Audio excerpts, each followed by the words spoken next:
Good afternoon, ladies and gentlemen, and young India. And I'm Sudhanshu going to talk to you about railways in a modern, developed India.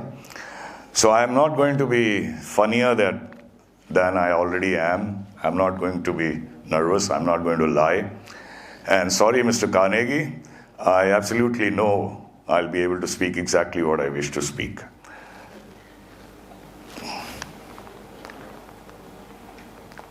We are told that we are in Amrit Kal, a period of decisive 25 years, or less perhaps, for India to attain prosperity with inclusive growth, with the fruits of growth reaching the commonest man.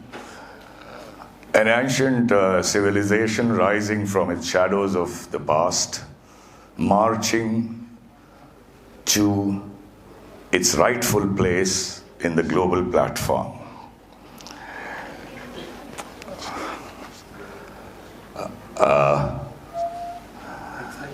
It's not a question of whether it's going to happen. It's not a question of whether it's going to happen. It's a question of when. The people's president, APJ Abdul Kalam, has said that dream is not the thing that you see in sleep, but dream is that thing that does not let you sleep. It's up to us now to shape this dream, to take it forward in a way that we do attain what is intended to be attained in Amrit Kal. We march forward with invigorating action and enterprise predicated in the belief that India is going to be a global leader. In The Merchant of Venice, Portia says that if to do were as easy as to know what were good to do,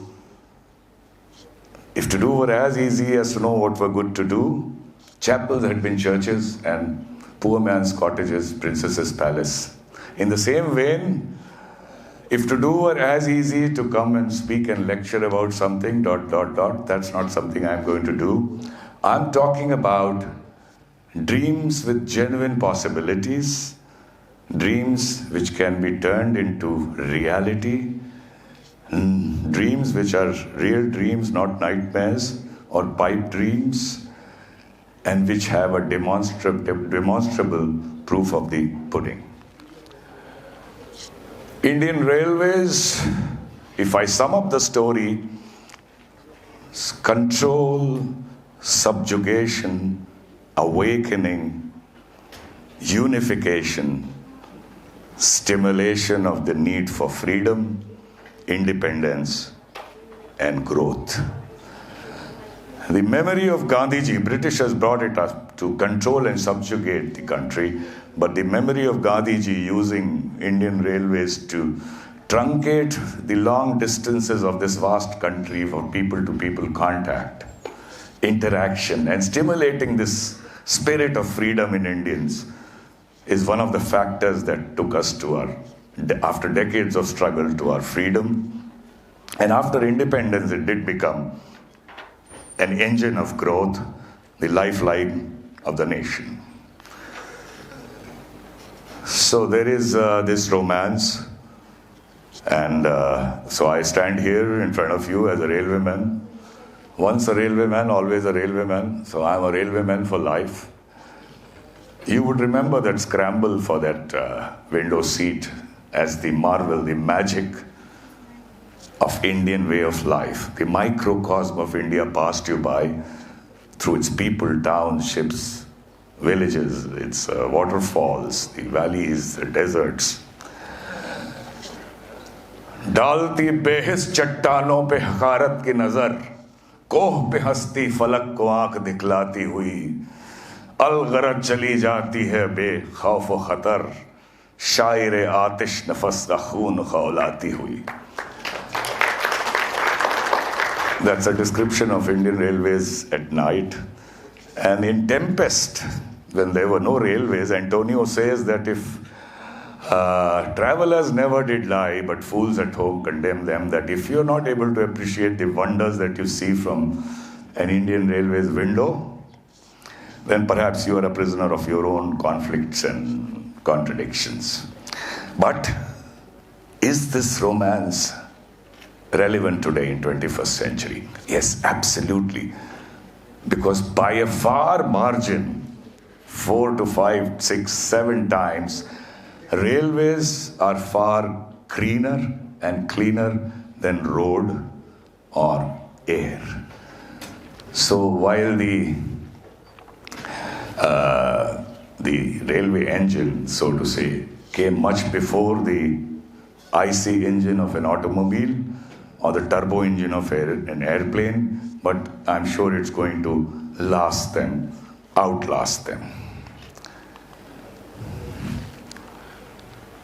It started with a very modest beginning in 1853, and today where it has reached is 70,000 route kilometers, as you see, more than 23,000 trains, 5.5 billion passengers, 1,500 million tons of traffic, so much so that every person on earth travels Indian Railways at least once.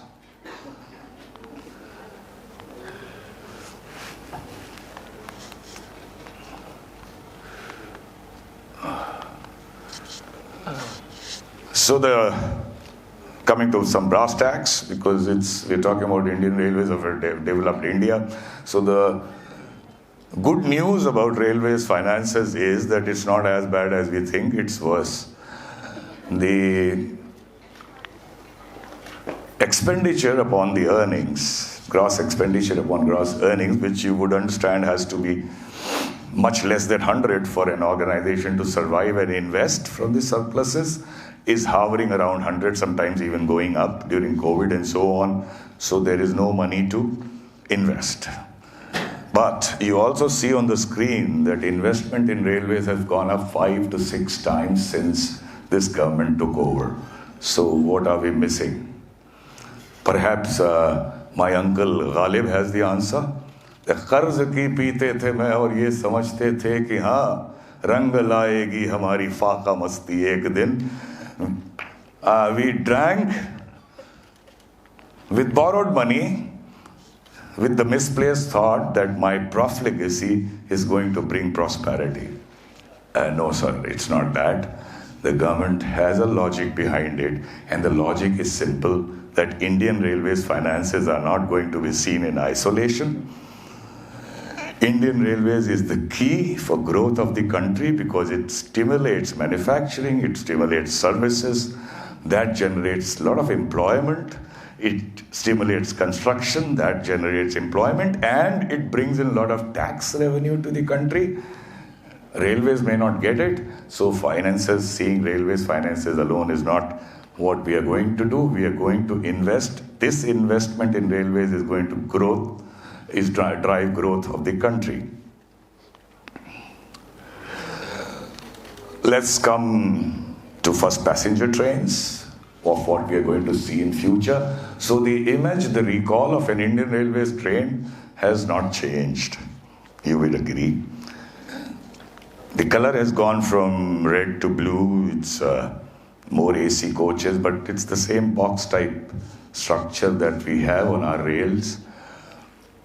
In 2016, a team of Chennai railwaymen had this dream, this angst as to why such a large network like Indian Railways cannot have a modern, aesthetically superior, speedier, technologically superior train.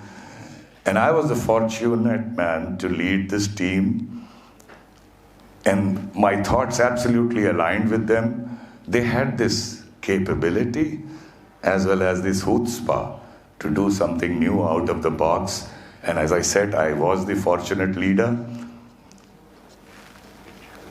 This dream was there, lingering somewhere, and perhaps it was time to realize this dream.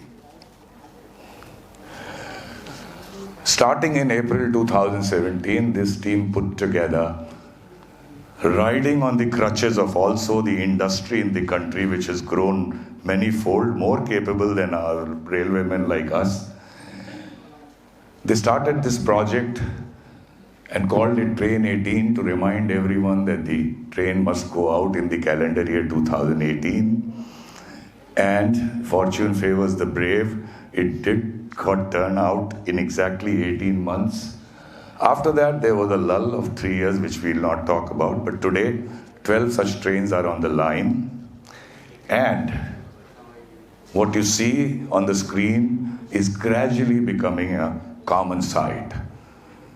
And why is that?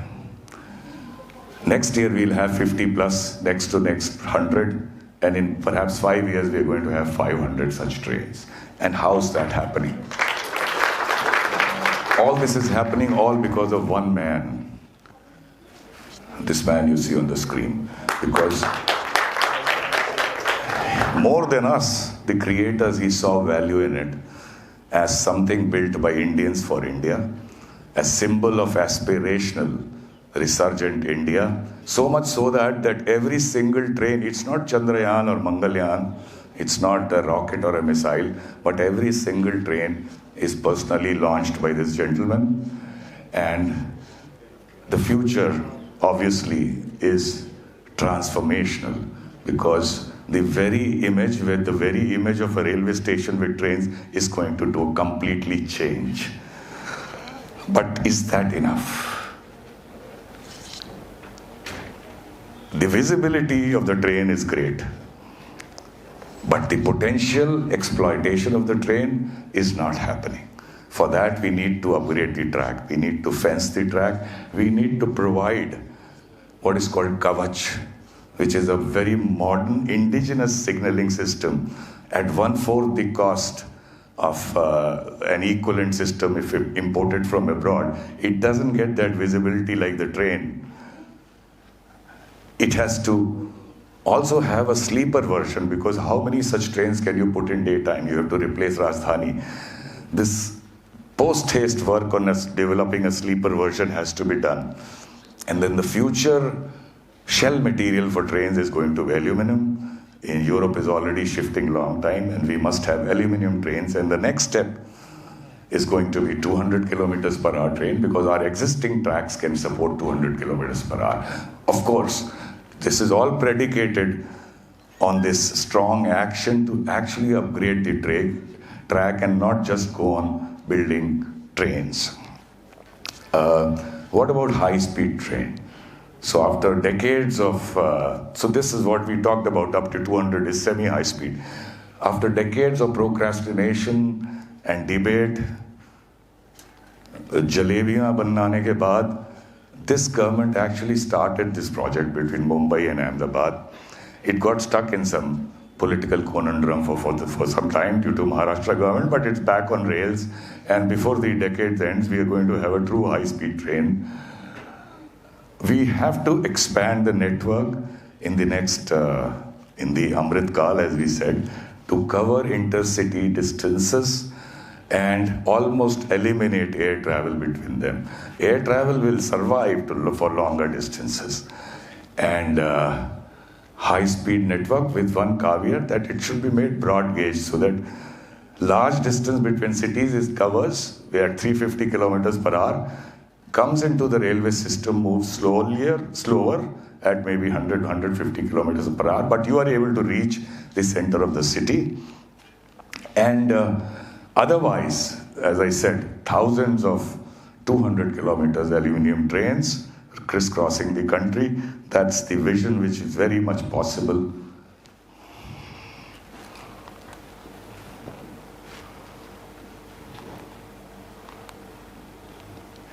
A word about what's Atmanirbhar, because we did talk about this train. It's an oxymoron when we import something from abroad, then we are not able to make it to the same standard, although all drawings, specifications, information, classroom training, foreign joints, everything is done. PKDs, CKDs, but you really actually don't make it to the standard you imported. And that is because the technology is a creation. It lives in the mind as well as the heart of the creator. There's no way to transfer that. मेरे शेर आईना खाने में तेरी बेशुमार अदाओं के. I can go poetic about your beauty, मेरे शेर आईना खाने में तेरी बेशुमार अदाओं के, मगर ऐसी भी है कोई अदा जो रहेगी सीना एराज में. There is something about the elegance of your beauty which will remain in the recesses of my heart, and there is no way to transfer it. Therefore, for a resurgent country hoping to be developed, there has to be this thrill of developing your own. Create your own unless there is a great gap. In that case, perhaps, but otherwise, you can do 110, 120, 130% more than what you are capable of otherwise, if you have that pride and ownership of doing something on your own. All this talk about higher end trains, high speed, semi-high speed. What about the common man? Very familiar scenes in our railways, right? Are we going to have this in a developed country? A lot more has to be done about them. I believe, for one, that every single Indian should travel in air conditioned in our climate, except one or two trains per routes where we can have for maybe very, very poor migrant people, non-AC, but then everyone should have a seat. Cramped perhaps, but nobody traveling standing. Human beings cannot travel like cattle in a developed country. And more work has to be done in that direction, and it's possible. First of all, these higher end trains, and you earn from there and you subsidize this travel. And number two, if we are going to be a developed country in whatever, 20, 25 years, so we're going to be a 20 trillion or 25 trillion economy. And in real terms, the income of an average Indian is going to go up 3 to 4 times. That will put money in the pocket of these poorer people also. We have to believe that, and therefore start working for that right now and stop making these non-AC coaches. That is something I've been saying for a long, and I hope it is paid heed to. There are 50 cities, more than 50 today for more than 1 million population. We already have close to 25 metros. In 25 years, all these 50s are going to have metros, which is a good sign, except it should not be like a fad. When I say fad, I mean you have these large metro structures, but the matching infrastructure in the city in terms of the roads or traffic management, introduction of electric buses and so on must catch up with that. And you're familiar with this concept of RRTS, which is first one between Delhi, Meerut. More are coming. I would say that it's not going to be something which I would like to see on Indian Railways, because it's a lot of money without matching returns. A smaller version of Train 18, Vande Bharat 8 coach, what's being called by Vande Metro, should be able to do the job. A word about the freight traffic. The logistics costs in India are about 12 to 14% of the GDP, whereas the world average of developed countries is in the range of 8%. So we have to do something about that. Gati Shakti, you would have heard of. Initiative of Gati Shakti and National Logistics Plan have been put in place with a data-driven support system for intermodal traffic, ULIP, the Unified Logistics Platform, interface platform. All these things are going to give results, but they must give results quickly and now, otherwise our dreams of becoming a developed economy in the period we foresee would be severely impaired.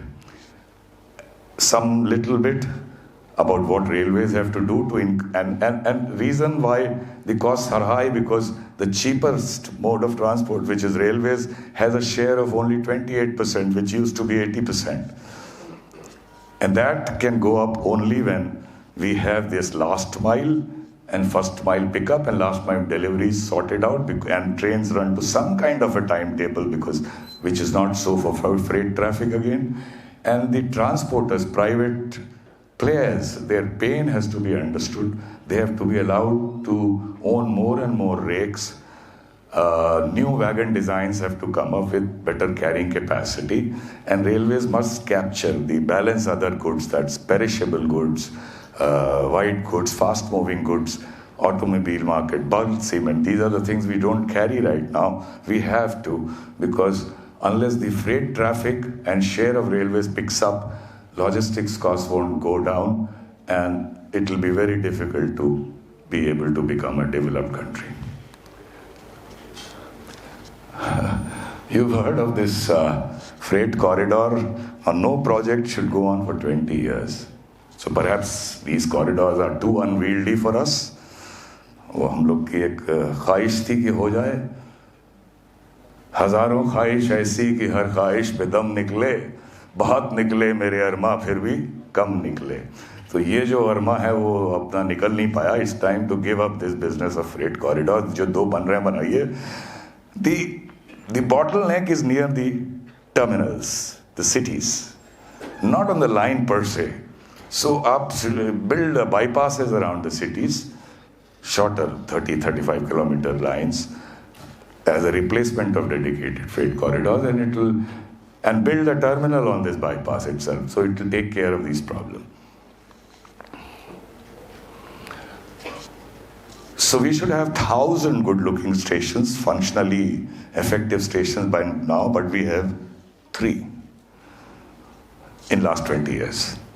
Gandhinagar, Habibganj, and Bayapanhalli in Bangalore. And ये 3 कोई दिखा के we keep saying कि airport-like station बन गए. But railways is not a plane.